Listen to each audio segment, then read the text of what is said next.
iZombie Season 2, Episode 3, Real Dead Housewife of Seattle. I think this episode was very good because we got to see a lot of Max Rager in this one, and really didn't ultimately have like too much craziness. It was just like the person that died was sleeping with the head of the company, and that was pretty much the connection. But that did lead to us getting a scene between Liv and Major where they're at Max Rager. She finds out that he's working there. Of course, she doesn't find out the whole zombie hunting deal, but she finds out that he's working there for, like, obviously this really crappy guy. And we do have a really funny scene where she, because of the brain she's on, slaps him in the face. And I swear, this was one of the funniest brains that she's ever been on. Like, this whole season, I mean, it's only 3 episodes in, but I swear this season they've done like the 3 funniest brains that Liv has ever done. Like, the first one was really funny with the old guy brain. The last episode was funny with like the dude bro style brain. And this one was just so fun. Like, my favorite 2 parts were the Max Rager scenes, actually, when she slapped Major because she was mad at him. And then the first one when the guy was basically taunting her because, of course, he knows she's a zombie. And I thought that he knew about the visions, but apparently they didn't know that stuff until after. So that was probably the biggest thing that really happened in the Max Rager section of this episode. But when he was talking about he likes younger women and like blonder women, and she got super, super offended. And I think she was like, "I'm not your little whore," and she tried to splash him with the water.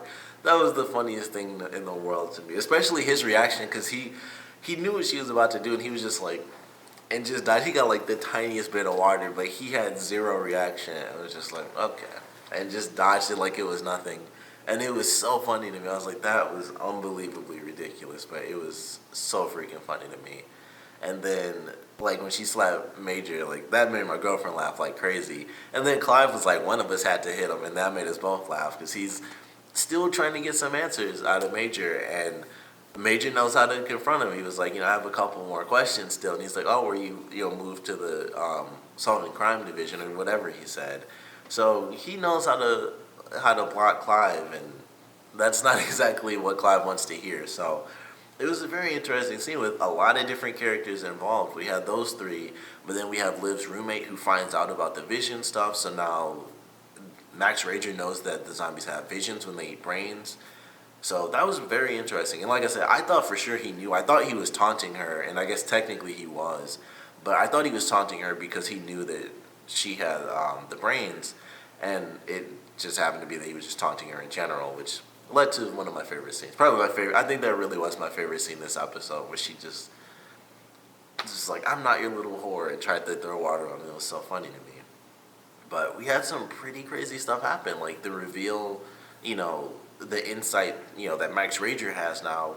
That just makes them even more dangerous. They know that she has visions. They know that if she comes back again, she could know certain things that she's not supposed to know. So they're going to have to keep a fairly tight leash on what's going on and who in their company ends up getting killed off and stuff. So I'm looking forward to how that kind of works around. And of course, how her roommate kind of infiltrates this sort of vision deal going on with the zombies now.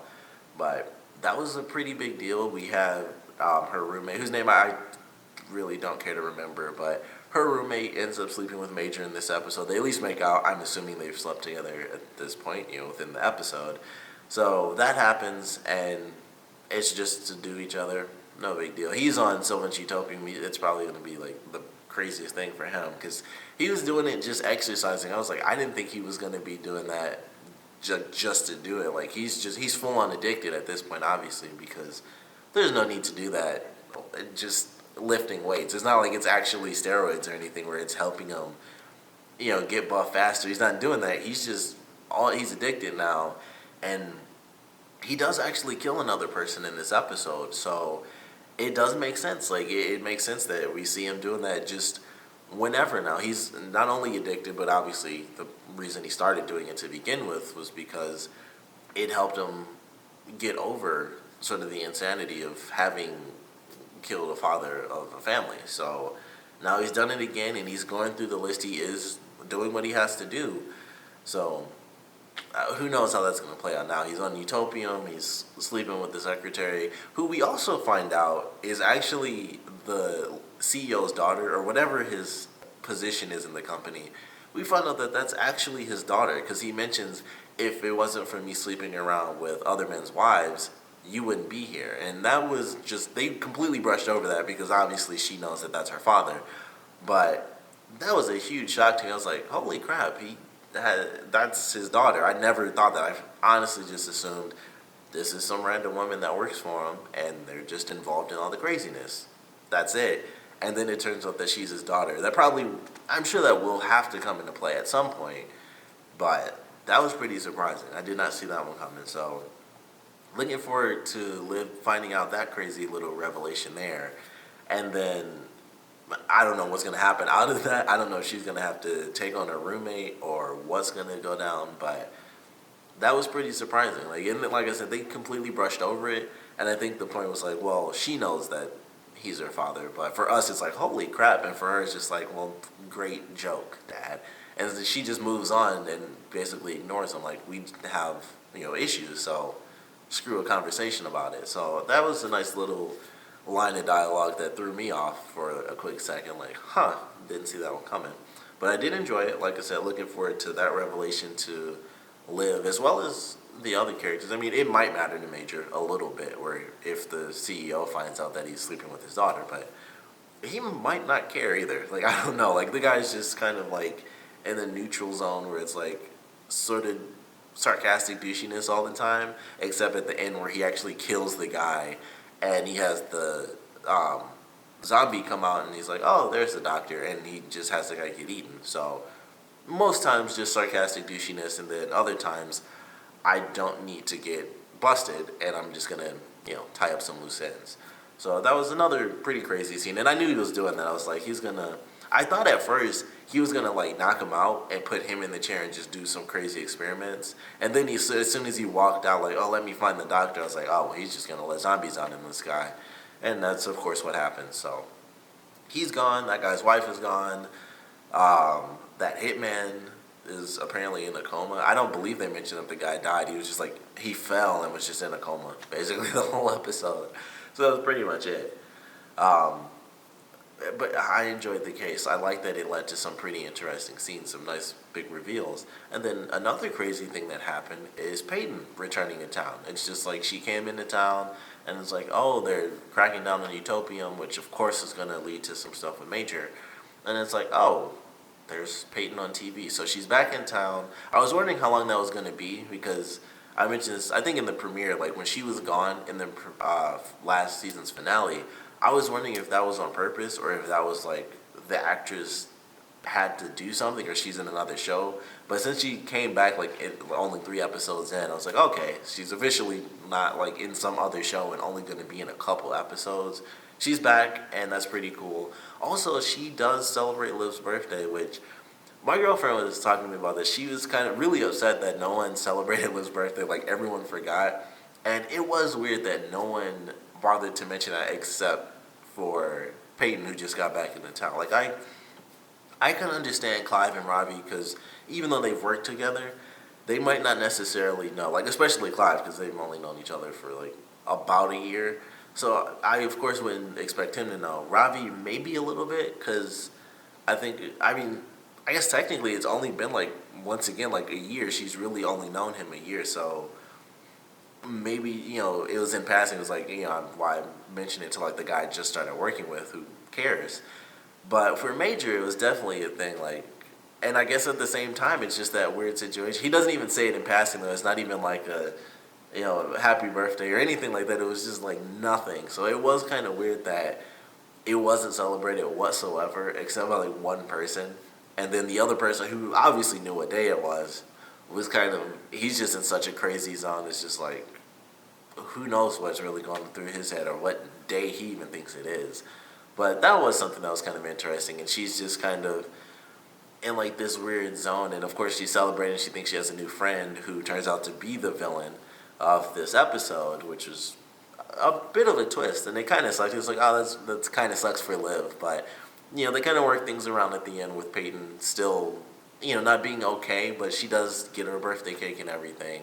So it kind of worked out and everything. She still has her best friend back, and that's better than just random new friend, which probably wouldn't have worked out 100% well when she got off the super spend all my money brains anyway. But that was a pretty interesting scene when she found out.